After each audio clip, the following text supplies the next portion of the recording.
করলো? মা যদি নিজে করতো বাবা, তাহলে একবার গর্ভে সন্তান আসবার আগে একবার করে দেখাতে বলো তো। পারবে না। কেন পারবে না? একদিনের একটা বাচ্চা জন্মগ্রহণ করে সে কি খাবে তার ভাবনা মা ভাবেনি, ভেবেছে আমার ওই ছেলেটা। আত্মীয় পরিজন স্তনের দুগ্ধটা দিয়ে গেল, না গেল কে? না বিশ্বের স্রষ্টা মালিক ভগবান। ওই স্তনদুগ্ধটা কিভাবে তৈরি হবে, কতটুকু ঠান্ডা, কতটুকু গরম, কতটুকু মিষ্টি, কতটুকু তিতো, কতটুকু ঝাল, কেমন গরম কেমন ঠান্ডা দিলে যে একটা একদিনের বাচ্চা খাবে তার ভাবনা জগতে মা ভাবেনি, ভেবেছে আমার বিশ্বের স্রষ্টা মালিক ভগবান। তাহলে আমি বিচারে মনে হয় তার মতো দিনের দয়াল দীনবন্ধু আর তোমার পৃথিবীতে কেউ নেই। প্রত্যেকের ভালোবাসায় কিছু চাওয়া পাওয়া থাকবে, কিন্তু আমার ভগবানের ভালোবাসায় কোনো চাওয়া পাওয়া নেই। তো চলেন বাবা, আজকে সবাই যখন একত্রিত হয়েছি সেই গুরুচরণ আশ্রয় করে, গৌর গোবিন্দ চরণ আশ্রয় করে আজকে আমরা একটুখানি হলেও বাবা যেতে হবে নবদ্বীপ। কেন এই নবদ্বীপে যেতে হবে? তার একটাই মাত্র কারণ, সংকীর্তন পিতা শ্রীকৃষ্ণ চৈতন্য, সংকীর্তন যজ্ঞে তারে যেই ভজে সেই বড় ধন্য। চৈতন্য চরিতামৃত গ্রন্থে কবিরাজ গোস্বামীপাদ লিখেছে বাবা, যে যাই যত বড় কীর্তনীয় আসুক না কেন, আগে সরাসরি লীলা হয় না। কারণ লীলার প্রারম্ভিক আগে আমার দুটো ছেলেকে ডাকতে হবে, তবে কীর্তন হবে। দুটো ছেলেকেই, এক হলো আমার নিতাই চাঁদ আর এক হলো আমার গৌর চাঁদ। এই দুটোকে বাদ দিয়ে কীর্তন হবে না। যদি বা হয় সে কীর্তন শোনা বৃথা, আবার গাওয়াটাও বৃথা। কারণ কীর্তনের পিতা তো আমার চৈতন্য মহাপ্রভু। আর যদি আমার বাবাকে ডাকা না হয়, তাহলে বাবা সেই কলির ভগবানকে বাদ দিয়ে বৃন্দাবনের কৃষ্ণকে আগে ডাকবো কি করে? তাহলে আমার ভগবানকে আগে ডাকতে হবে, আমার যুগকে, না হলে অপমান করা হবে। তাহলে চলেন আজকে নবদ্বীপের মাটিতে গিয়ে দেখবো সত্যতে নারায়ণ, ত্রেতাতে রাম, তারপরে কৃষ্ণ, কলিতে হলো গৌরাঙ্গ। তো প্রভু যেদিন নদিয়ায় এলো, নদিয়ার ভাবটা কেমন ছিল জানো? বৈষ্ণব মহাজনেরা বৈষ্ণব পদ লিখছে, আজ নদিগা উদয়গিরি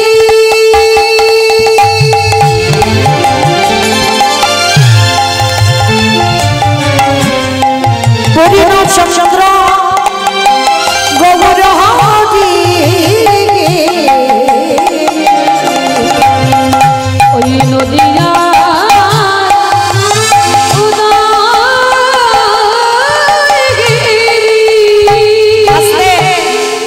আমাইরা ভগবানের লীলা শুনতে গেলে একটু ভগবানের জন্য কাজকর্মগুলো করতে হয়। কি কি জানেন তো কাজকর্মগুলো কি কি? শঙ্করধ্বনি, উলুধ্বনি, আর যাদের যাদের হাতগুলো এসেছে প্রেম সে আত্মনিবেদন। কি মায়েরা সবার হাত আছে তো? কই একবার দেখান, নিতাই গৌর প্রেমানন্দে হরি বল। বাহ, কই এবার একটু প্রেম সে উলুধ্বনি করে দেখান, একটু উলুধ্বনি। আজ নদিগা উদয়গিরি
গৌর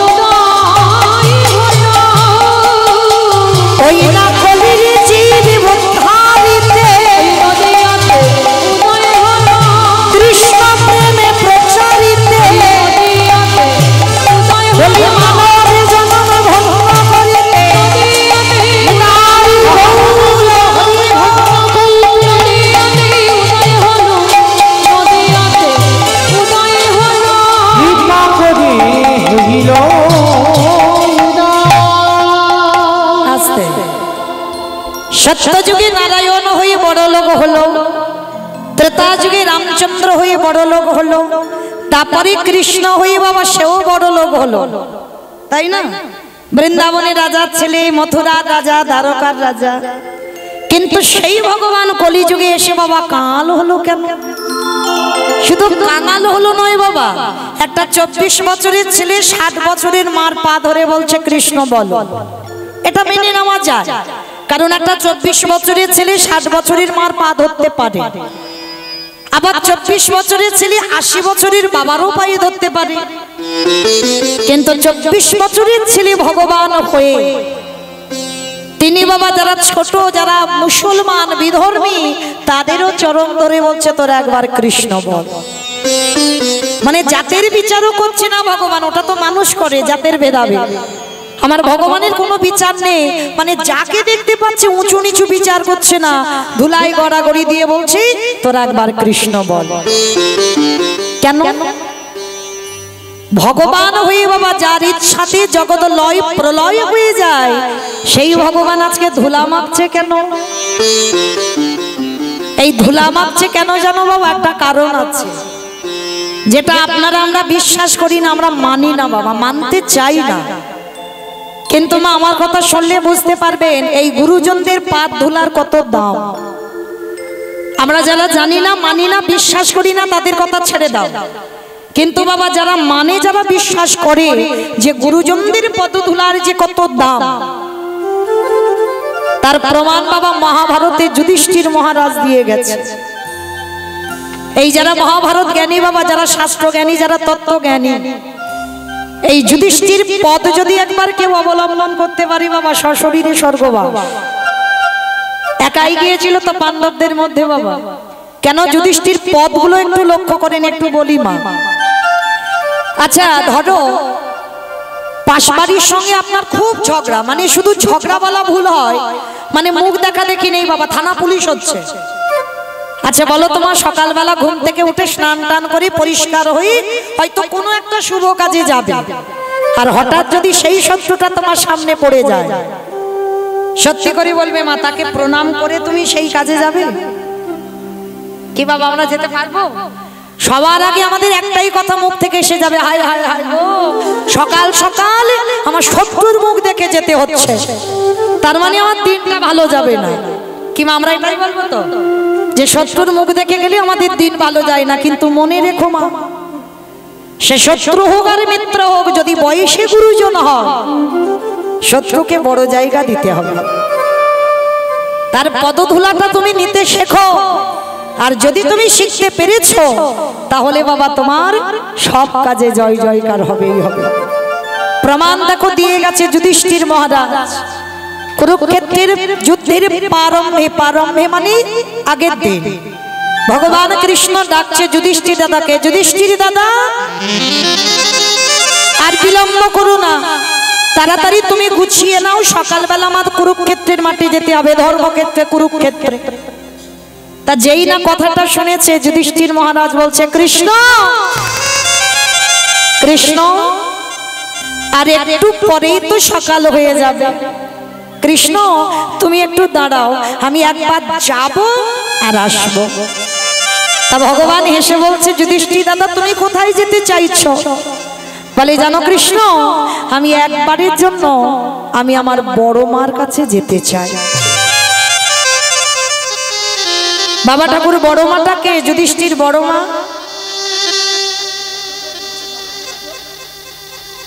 যুধিষ্ঠির বড় মাটা হচ্ছে বাবা 100 ছেলের মা গান্ধারী।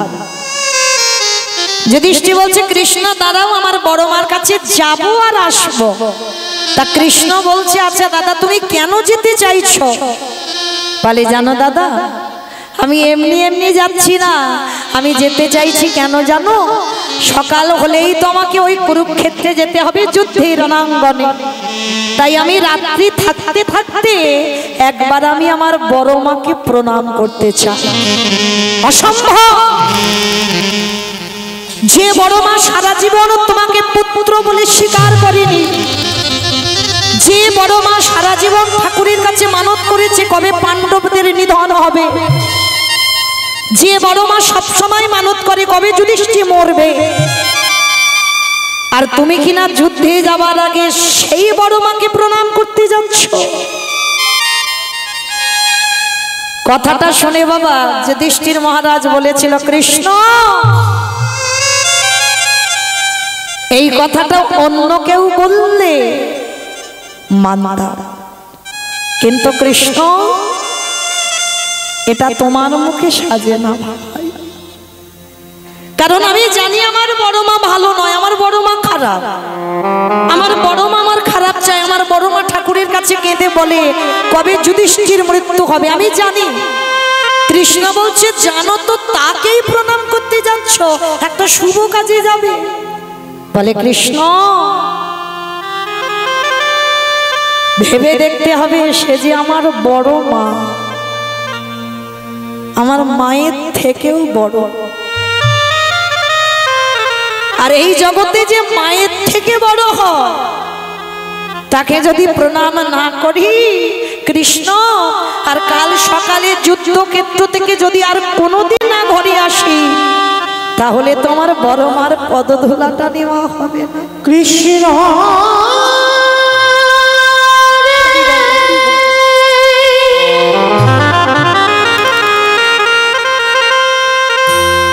আমি যুদ্ধে গিয়ে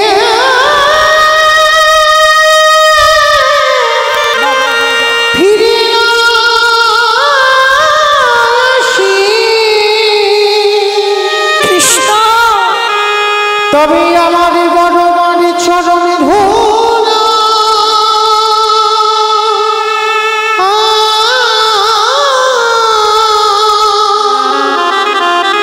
কোনদিনও যে আমার নেওয়া হবে না।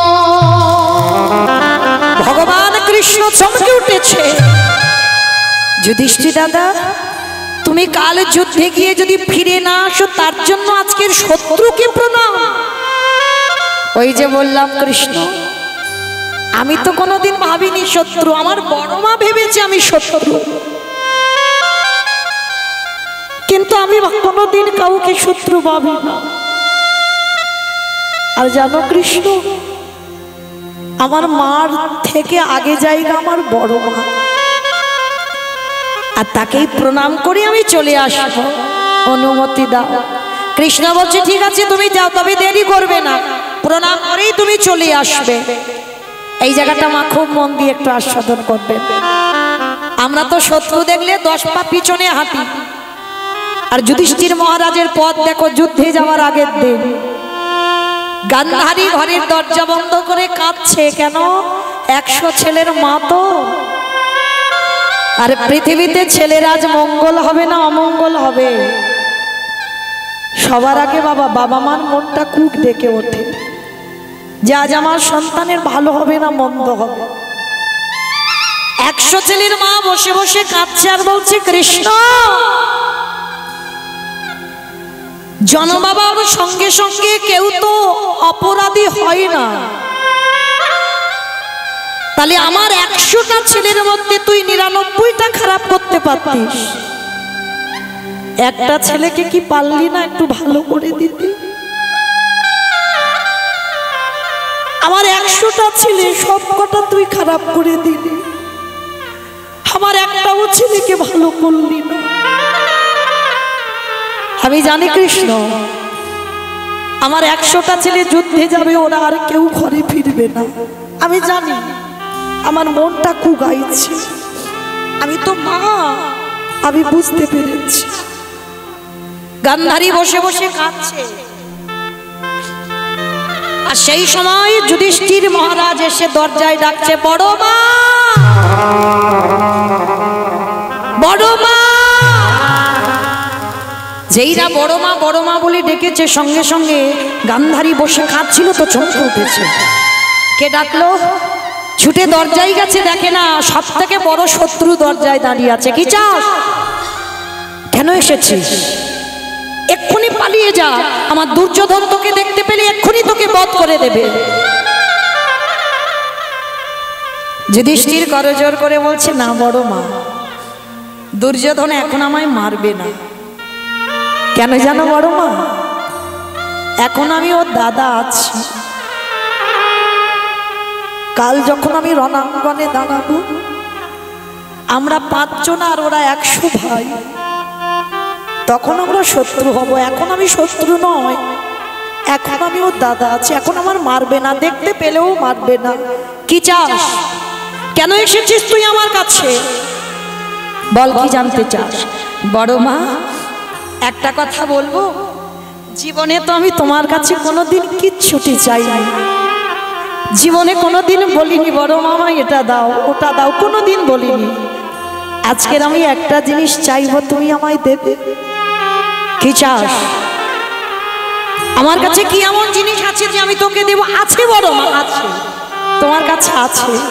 তুমি শুধু একবার বলো, আমি চাইলে দেবে। ঠিক আছে, যদি আমার সাধ্যের মধ্যে হয়, আমার মধ্যে থাকে, আমি তোকে দেব। বললাম যে আছে, তুমি একবার আমাকে কথা দাও যে তুমি দেবে। ঠিক আছে, যদি থাকে তো দেব। আগে ত্রিসত্য করো। ত্রিসত্য করলো গান্ধারী বড় মা। যুধিষ্ঠির মাথায় হাত দিয়ে, যা চাইবি তোকে দেব দেব দেব। এইবার যুধিষ্ঠির মহারাজ চাইছে, দেখো ওগো বড়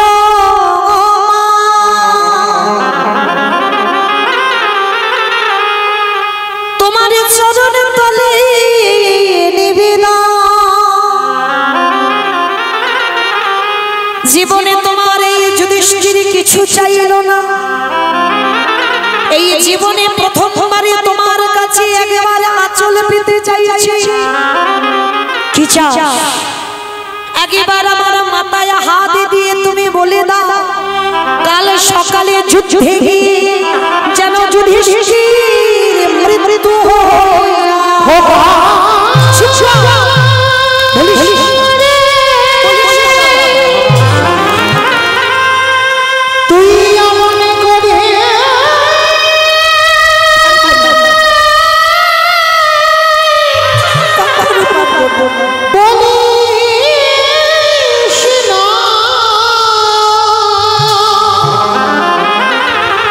আমি যে বড় না হয়ে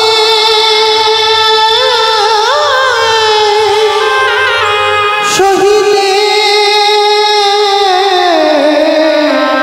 পারিব না।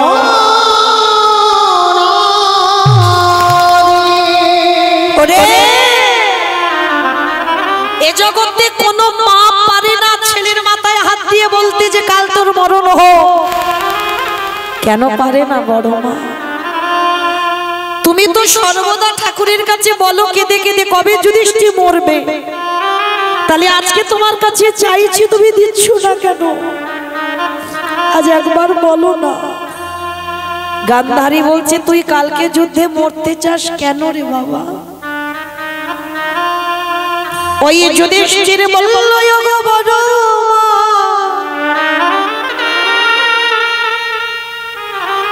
বড় দাদা বেঁচে থাকলে যদি কোলের ছোট ভাই চলে যাও, তারে যে কত জ্বালা, তারে যে কত যন্ত্রণা। এই জগতে যদি কোনো দাদা ভাই হারিয়ে বসে থাকে, সেই তো বুঝবে আমার মনের ব্যথা। আমি চাই না বড় মা, আমি বড় দাদা বেঁচে থাকতে আমার ভাইগুলো চলে যাক, আমি চাই না। তুমি একবার বলো যে কালকে যেন আমার মরণ হয়ে যায়। সব থেকে বড় শত্রু যুধিষ্ঠির মাথায় হাত দিয়ে আশীর্বাদ দিচ্ছে, ওরে খোকারে, যদি জীবনে কোনোদিন কৃষ্ণ ভালোবাসি, যে বড় মা সারা জীবন তোর অমঙ্গল কামনা করেছে, সেই বড় মা প্রথমবারে তোর মাথায় হাত দিয়ে বরে দিল, ওরে যথা ধর্ম, ওরে তথা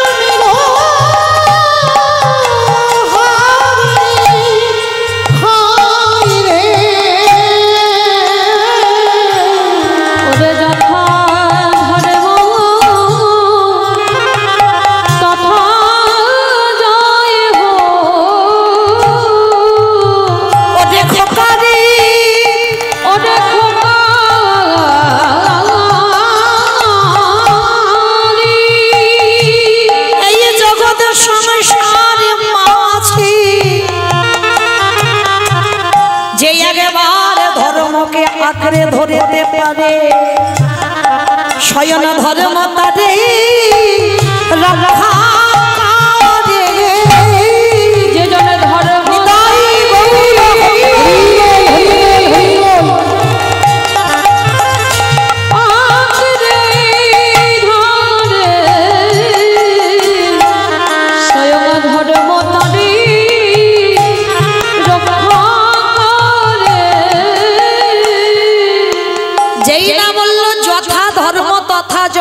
অধর্মের হবে ক্ষয়। শত্রুর আশীর্বাদটা দেখো, পিছন থেকে দুর্যোধন এসে বলছে মা তুমি করলে কি? কাকে আশীর্বাদ দিলে? ও তোমার ছেলে নয়, ও শত্রু।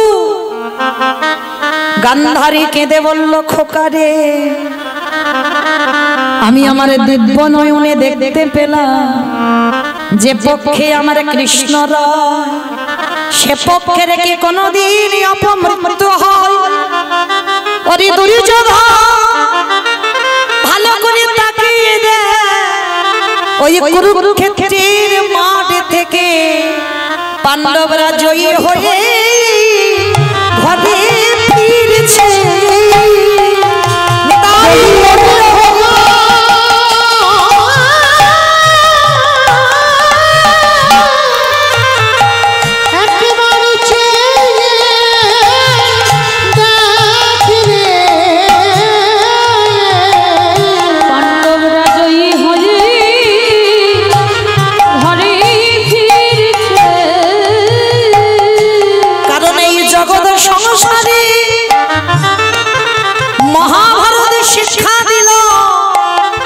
এই জগতে যারা সংসার কাজে মেতেছ দেহটা দিয়ে দাও সংসার মাঝে, কিন্তু মন কোনোদিন সংসারে দিয়ে দিও না।